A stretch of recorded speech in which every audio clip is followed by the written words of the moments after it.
Welcome to the Novel Universe with your hostesses Ashley and Dawn. We rate and review the newest and most buzzworthy books. We are true book club girls who don't always agree but do enjoy a good book discussion. I'm Ashley, the fantasy architect. And I'm Dawn, the criticizer of books. Grab your favorite beverage and come and enjoy our universe.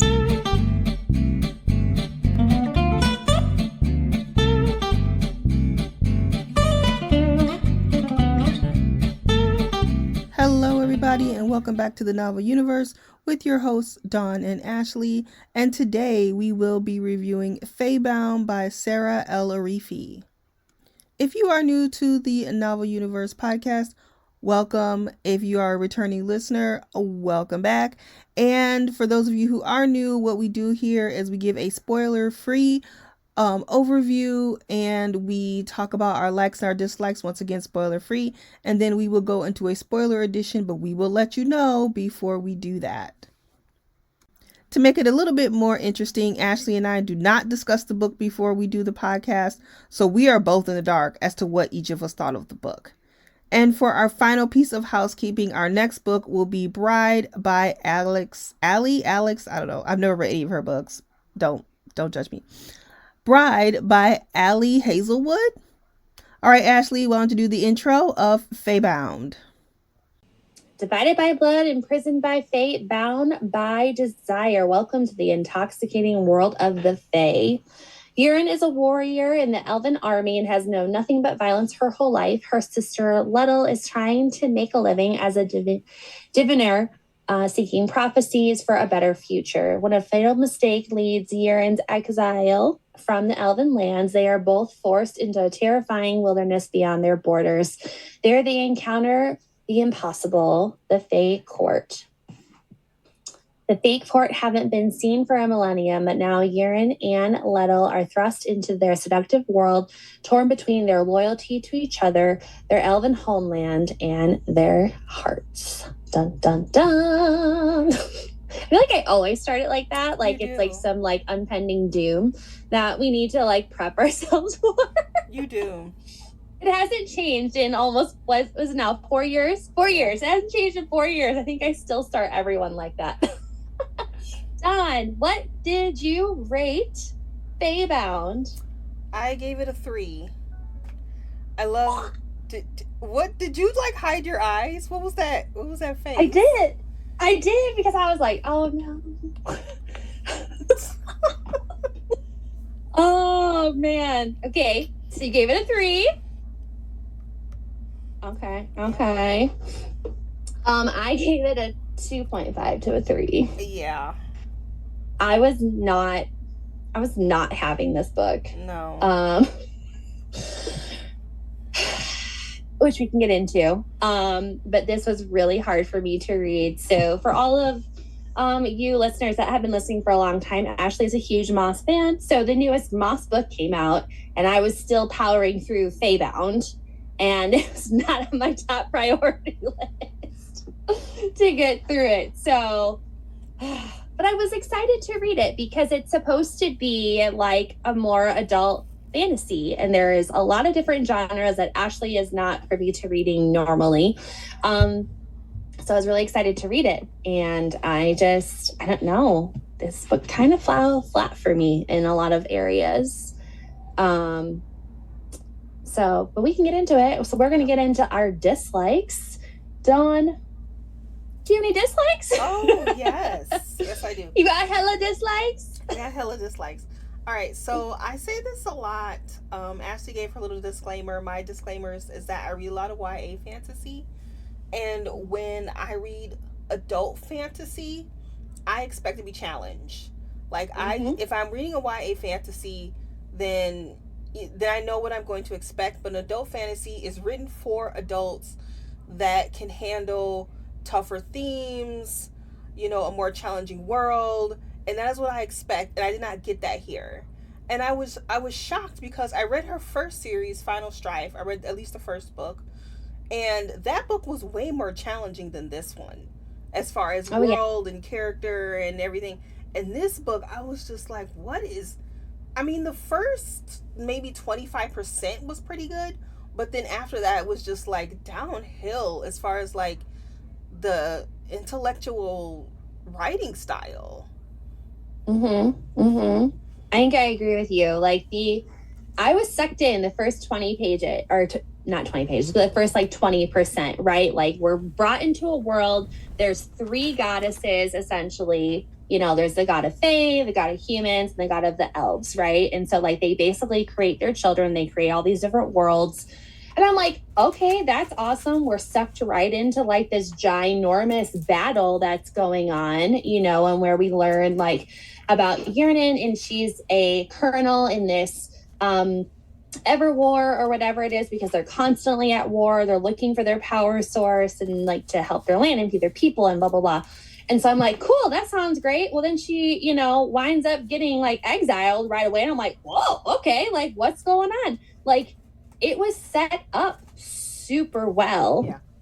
And unfortunately, I think my biggest issue with this book is the world building lacked in so many areas that it took away from the plot. Because then we also had all of these other little like side plots happening that just kind of took away from the overarching part of the story, and they were unnecessary. And it made me lose focus as to like what are we supposed to be focusing on in this story? Like, are we focusing on attaining the magic back? Are we focusing on like this lost world? Like what's happening here? And again, but it was so weird because it was just like we got this great setup, and then it just kind of like all went to poop. Like I don't know, like we just decided we don't want to create it anymore, and so we're just going to keep it very surface level and almost lacking information. And I wonder if that's the reason why we don't have a lot of fairy books, is because Fae lore is huge. There's a lot of canon, and then there's some room to like, you know, do your own thing. But if you look at like Sarah J. Maas, who I think is one of the people who has really perfected it, and Holly Black, like there, besides those two ladies, there are not very many people who do fairy books because it's hard. And I don't know if Sarah really knows the lore well enough to really dig into the fairy canon. I don't know. I felt like she didn't. Also, elf canon. I felt like we were really missing something here with the elves and the fae, and maybe that's why the world was just not there. Yeah, I think I agree with you. Maybe she just couldn't write it. Like she started off real good. I was like, okay, like this is getting there. I get it, but I don't know. Okay, so my second one was there were several tell and no show moments, particularly the queen who exiled Urine. What's her name? I was saying Urine. Um, like I think yeah. Yeah, so when of course, she's trying to get back home. Of course, she's a colonel of her army. She's trying to get home for her people. And everyone's kind of tell her, well, the queen, she's a bit of an a-hole. And I'm like, is she? Like, we didn't see an a-hole. And they were just, and I feel like that's setting up book two, because now I don't know what book, I do know what book two is. I finished the book. I mean, I know what's going to happen in book two. You do? I'm sorry. Let me say all that over. I was like, you read what? No. Did it just come out? I ended book one, so I know what the setup is for book two. That's what I meant. I know there's eventually, Urine is probably gonna have to choose between the people, like her elves and the fae, to fight for. And then of course we might get this horrible queen that everyone keeps warning her about. But you can't do that. You have to set up an antagonist as a horrible person if they are to be the impending villain. And it also happened with elves. Like, we have these elves who are basically into this, they're prisoners, and they don't like the elves. But and I mean, they're trying to kill them, but I never really felt like people were like, ugh, I hate you. They would like go up to them. There was like one group of people that was really trying to like kill them, but why we didn't really get an understanding of why they hate elves so much. And I don't know if El-Arifi was Al-Sarafi, I think her name is, was relying on elf canon for us to just know that Fae and elves don't get along because we have all are supposed to have read Lord of the Rings and we just supposed to know that. Well, not everybody has. Yes, I have. Ashley has. We read at least the first one, but not Mm-hmm. everybody has. So you have to assume that not everybody knows the canon. Right. Right. Well, and it's just like I to go along with that too, I felt like the elves were written more humanistic too. Yeah. Like the elves, like there wasn't anything special about them other than their ears. Like and that they could play like their drum, like their magical drums or whatever, like their magic kind of was infused from that and in from the obeid or whatever, like Hyde was happening there. But they had very humanistic everything else. Just everything. Like I don't know that there was nothing to me that's made them stick out as a fae, as a elven people, more so than the fae, other than powers, I guess. Yeah, and like I feel like from watching The Witcher, that is what I understand about elves is that they possess a magic that everybody else wants, so they're going to kill them off because if they get too powerful, they're going to take over. Like, but that's for me watching The Witcher. Otherwise, I don't know. I don't. I don't either, and so maybe you have to have that. I don't know. Let's see. Another area for me that I just really struggled with is that I kind of felt like the author didn't really leave anything for us to figure out as readers, because there would be like this big impending thing happening, and then all of a sudden it would be like, oh, and then that just, that's all that problems, now we're going to move on. And I'm like, okay, but there's nothing like driving me to keep reading because you're just telling me. Like there was a lot of telling and versus me like having to piece together the story and like take from clues and stuff like that, and just be able to predict anything in any capacity. It was all like, oh, well, no, she's going to tell us the next page, so just get ready. Like it's already there. That's kind of how I felt with a lot of it. It was just very like, I don't know. It wasn't something that I could like drive to keep going. Yeah. Well, along the same lines, I felt like the foreshadowing was so obvious. Like, and this is not, and this is not a spoiler because I'm just about to make this up, whatever I'm about to say. But she would be like, "Oh no, that goat over there! If there's a beautiful goat, a sea of goats. If they all die, well, there comes the darkness." And then, sure enough, like 30 pages later, all the goats die. It's like, and all the goats are gonna die because she made such a big.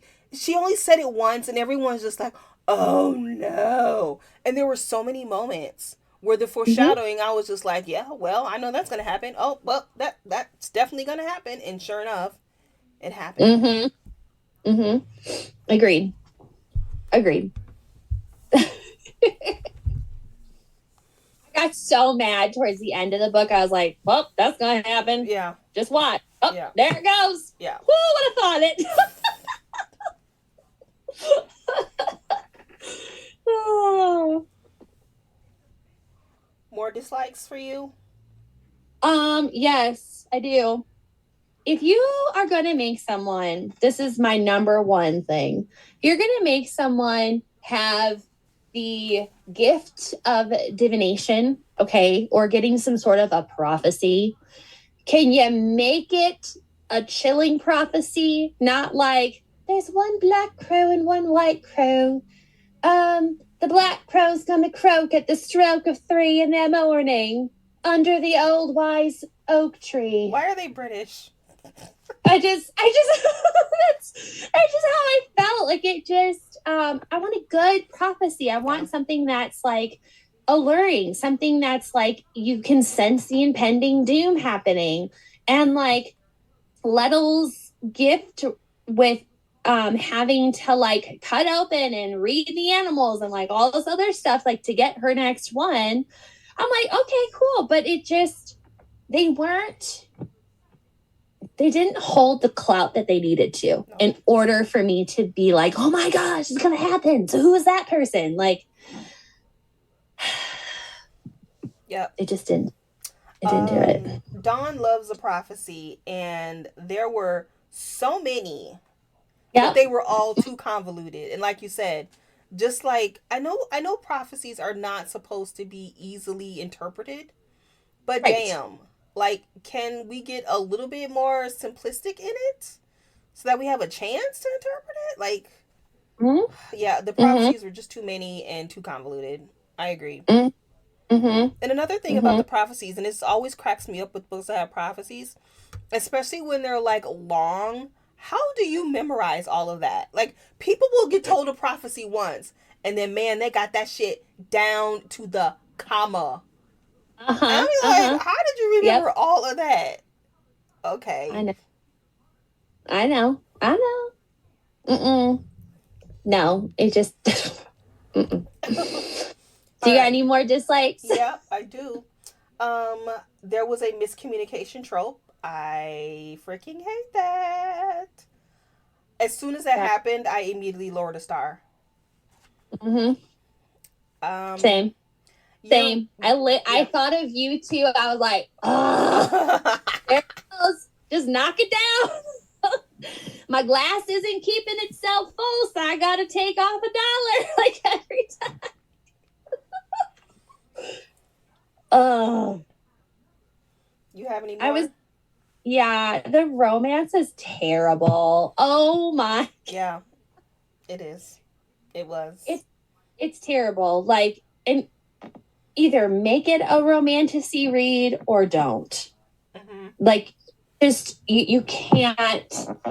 There was too much like, oh, he blinked at me the right way, so oh, he must like me. Oh wait, no, he doesn't understand. Oh wait, no, miscommunication. Oh wait, no. Oh, you didn't think that? Oh, okay, let's just bang it out. Cool, sounds great. It happened multiple times throughout. Yep. I skipped over all of it too. After the first time, I was like, oh, I can't do this anymore. Yeah, I did too. I did too. Which, well, that'll be in my nitpicks, but like continuing on your thought, but as a different dislike, Urine, and I'll get to this in the spoiler, that woman made some horrible decisions. Like, oh my God. And I can't talk about it here, but oh my God. Oh my God. Yeah. I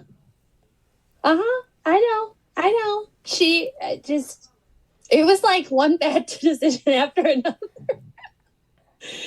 Oh, it was not good. I don't know. I don't know if it's because like we're just gonna like and try to plunge through this clunky writing, that just throws all sorts of logic out the door just to get a good book out for convenience. I don't understand. Like, that's what it felt like. We had a good setup, and then everything just I felt like we were rushing. We were rushing into this world that I don't understand how we just all of a sudden show up into. And then everybody is, that's probably a spoiler, so I probably shouldn't say this next little line, but there was just a lot of like, it's too good to be true for convenience with the storyline. Yep. That's a good way I can say it, right? Without spoiling it. Everything was too convenient, including the magic. Yes. It was just too convenient. There was no struggle, nothing. That's where I got, and then I just got some nitpicks. All right, it's nitpicking time. So going along the lines of what you were saying is that, okay, so I'm gonna be vague. I hate it when victims are physically attracted to their captor. Oh. They are going to kill you. Why are you commenting on their luscious arms and lips? No, that is not a thing. Not a thing. Nope. No, and I just felt like everyone was like Randy in this book. This is nitpicky for me. Like everyone's attracted to everybody. We're just having a whole bunch of whatever, and that's okay. I mean, that's their world. And you know what? There was a moment in the book Their where world. well, wait a minute. Let me finish. So in Avatar, remember the party? And Reese was like, "You better stay home."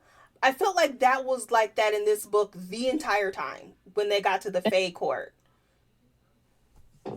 Okay. Yeah. It's just a giant fertility festival. Yep.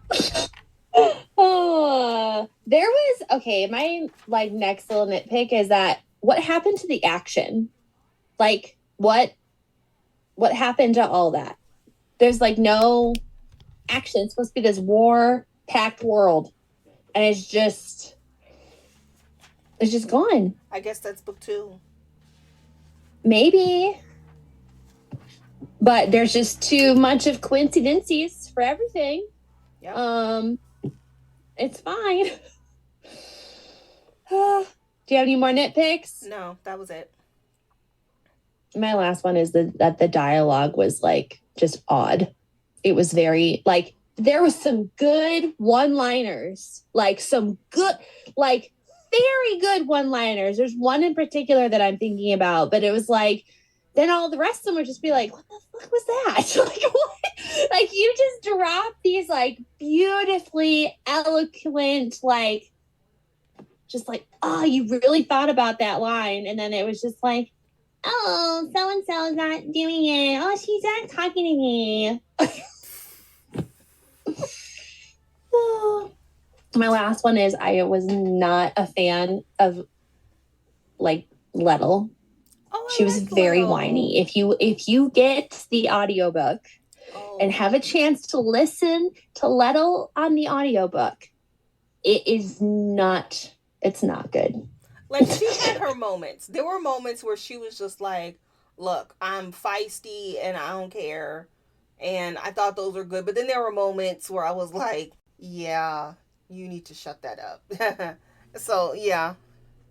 If I could have reached through and like shut her up myself, I would have. But that's all I have to say. All right. Well, that was a 20-minute dislike session. Let's get to some likes. And I already said my first one. I kind of liked Lettle. Okay. That's okay. I do like the idea of how the Obed like magic was intertwined with the Fae world. I do like that. That was very original. This wasn't some like shifter business. You actually had no, but seriously though, like they weren't shifting into like this animal form. They actually had like a spiritual, magical being that chose these people, like, and who they were going to partner with for the rest of their lives. Like, I enjoyed that. Yeah, that was good. It was original, and I'm here for it. I just smiled because I think that's the title of the podcast. No shifter business. Your business, literally. You're welcome. How many times do I drop those? We got some drops. We got some good liners there. Yeah. Their title. It's usually you usually title the podcast. I do think there were a couple of pretty good themes. One of them being feeling like a prisoner in your own home.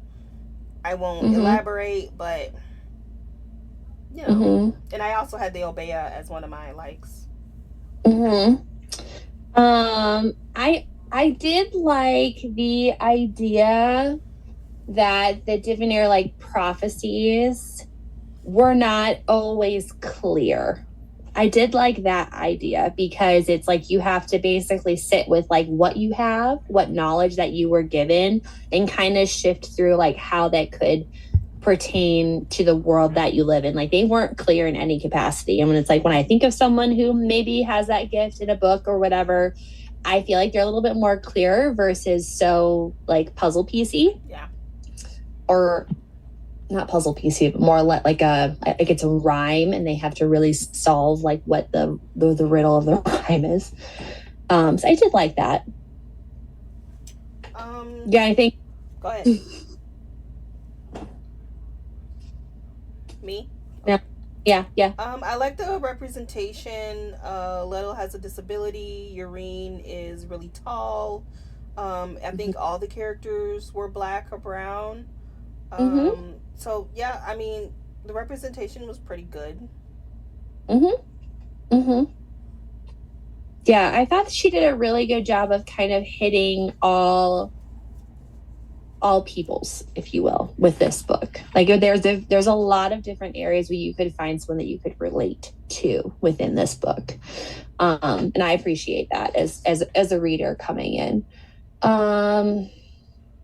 It's kind of all I have as likes. Yeah, mine are really superficial. Like I said, the first maybe, I don't know if it was 25 or 30% was pretty good.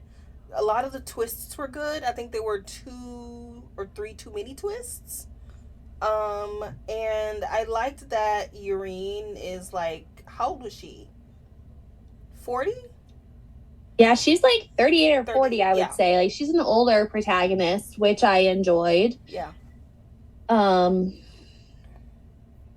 mean, and I did enjoy like I do have on there that I really do like the fact that she's like a colonel that was basically exiled for her crimes, like because she made a big oopsie. Just a little bit, but that's all I got. I don't know. Maybe I had really high expectations. I think I had high expectations for this book, and I was really hoping to like be immersed into a different world and fall in love with a different author. But yeah, that's not me. Yeah. This is it. And this was my choice, my title choice, and I chose it because I read her. I don't know if she was a debut. She wrote Final Strife, which is a duology, and I liked it. And I was like, oh, okay, we're getting a new world. It's fairies. It's black fairies. We don't have, like I said, we don't have a lot of authors that do fairies. Let's see what she can do with it. And I was really disappointed. So, yeah. Yeah. Okay. Well, that concludes our spoiler-free section of Faebound. We're curious to see if you guys also felt the same way. I know that this book is kind of circulating through a lot of different people's hands to get out and read it because her Final Strife trilogy, right? Is it duology? I know it's got really good reviews and a lot of people really liked it, but they did also comment and say that this book in particular is smaller than her last series. So they're almost wondering if like maybe that's why this one kind of fell a little bit more flat, is because she lacked the girth that her other duology had. So I'm not really sure, but our next book is going to be Ali Hazelwood's new book. Bride. Is that what we're saying? Yeah. Which I believe is, I have to get the title, Love on the Brain, right? No. That one? Are we thinking of 2 different books? Bride. Who wrote Bride? Huh? Bride.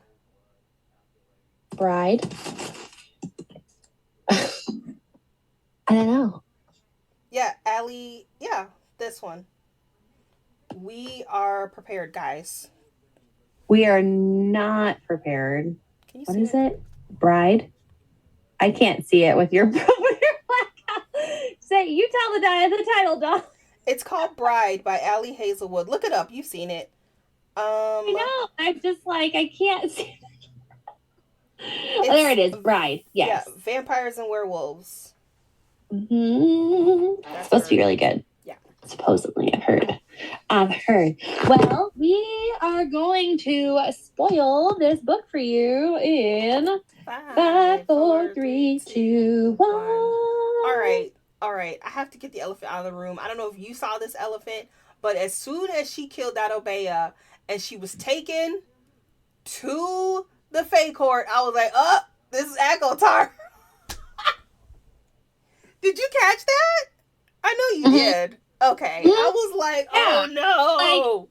I'm like, okay, that's not original in any capacity. No. Like, it's exactly what happened to Feyre when she killed Tamlin Sentry, like, out there. Oh, yeah, you're a prisoner. Yeah. So guess what? Now you're bound to an Obeah because now the powers are you and you're actually like part of our line. It's fine. Yeah. What the heck? Yeah. I could not. That made me so angry because that was just too good to be true. Like, too situational. Like, oh man, I literally wrote down in my notes, and now she's bound to an Obeah. Like, that's cool. Like, shouldn't just kill one or anything like that. And now we're just going to act like it didn't happen. She doesn't have to pay for her crimes because now she's bound to one, and now she's one of the people because they can't touch their own. Mm-hmm. Okay, cool. And then it's like, then you learn about their different dads, that they actually had 2 different dads. And I'm like, okay, well, that makes sense because they both have 2 different types of personalities along with gifts and along with a whole bunch of other stuff. Whereas like the Divinaire like line, it comes from a very specific bloodline. Okay, cool. And then Ryan, well, of course he's the Fae King or whatever we're calling him. Of course. Oh, yes, because the tree has chosen him. So all 3 of them now can't leave this world. Because his dad is the Mist. Okay. Yep. He's fathered by Storm's Mist and needs to be bound to an Obeah. Okay. We missed that one coming in. Sounds good. Oh, and now Lettel gets to join and be a royal seer. Of course. Okay. Sounds good. And Yrene killed Ryan's father. That's the Obeah that she killed. She killed his daddy. Oh, because he was trying to let me get it. Ready? Yeah. Unite people. He's been fighting to unite the people. And you're shaking your head because that's exactly what I did.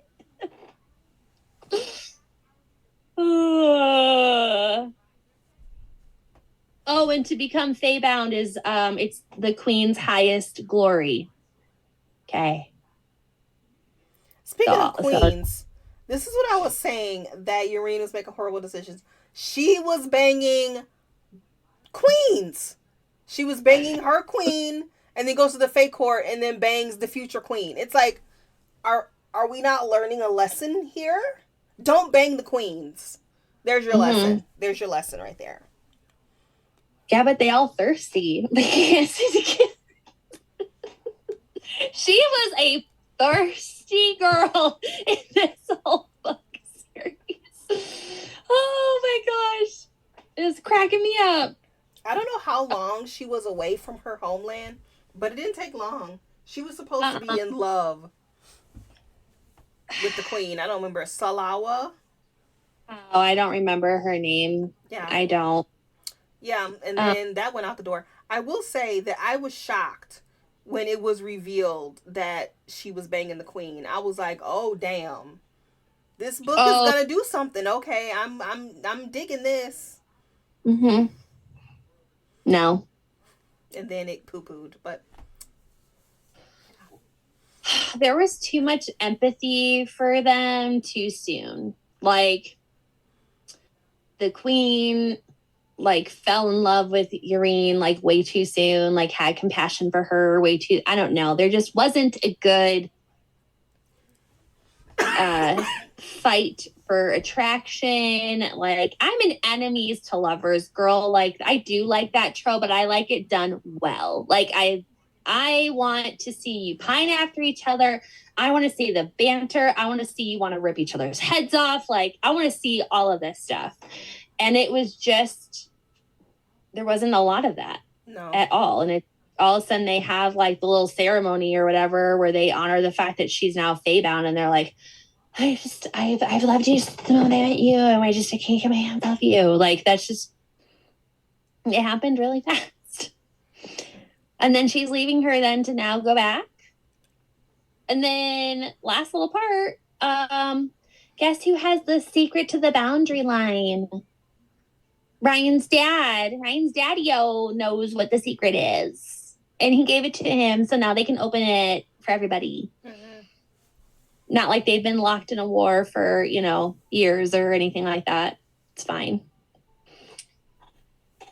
I will say, the one part of the book that I really liked, and it was, of course, towards the beginning, is where we get to see Urian's, compassion on the impoverished children and the fact that, they have to join this war in order to eat. That part she wrote so well, which I'm like, okay, she's conveying emotions. I'm feeling sympathetic towards this person and, what their choices are. And then it just, it all just goes down the pooper the moment she gets exiled. Yeah. It's she started off really, really strong.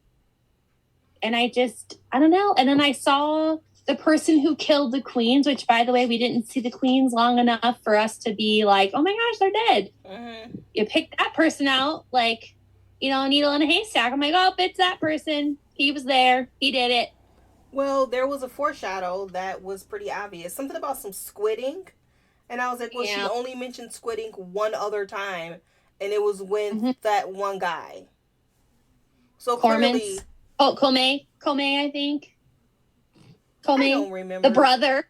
He was the brother or the uncle. It was his lover.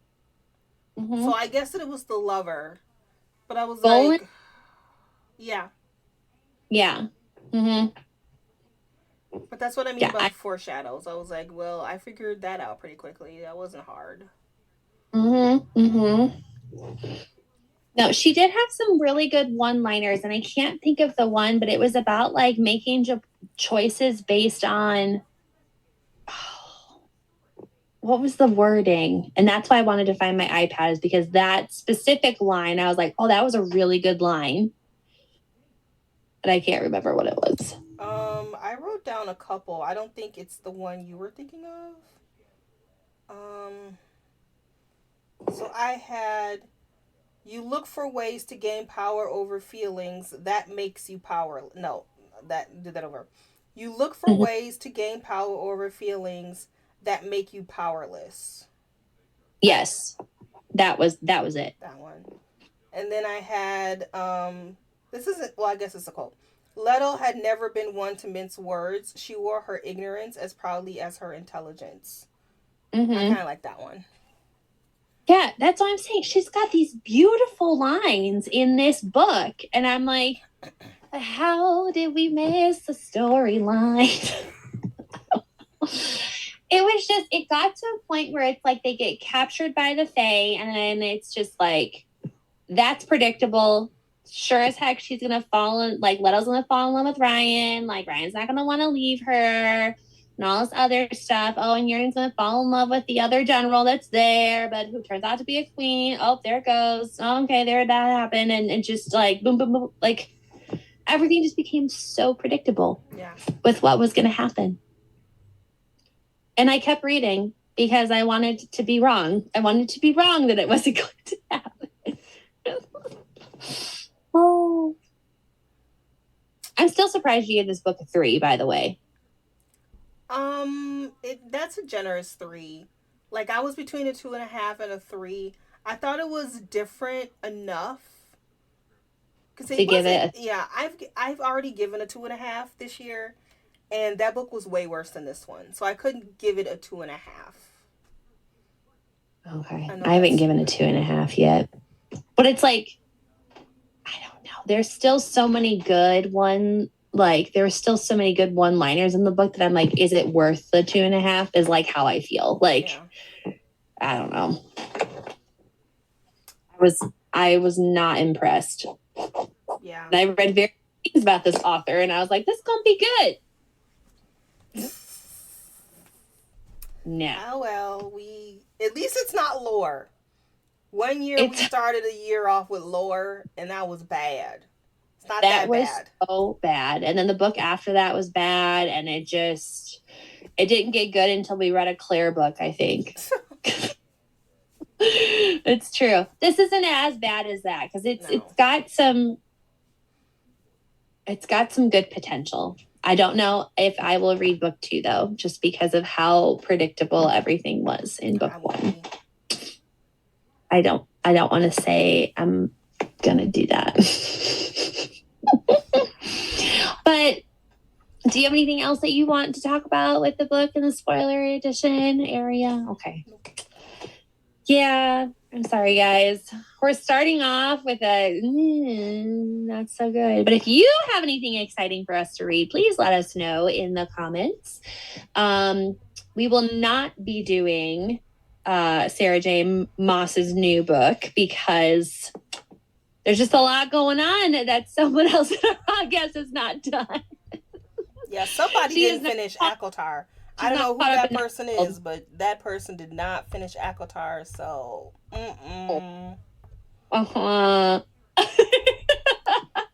Anyway, thank you so much for joining us, and we hope to catch you in the next podcast. Bye-bye.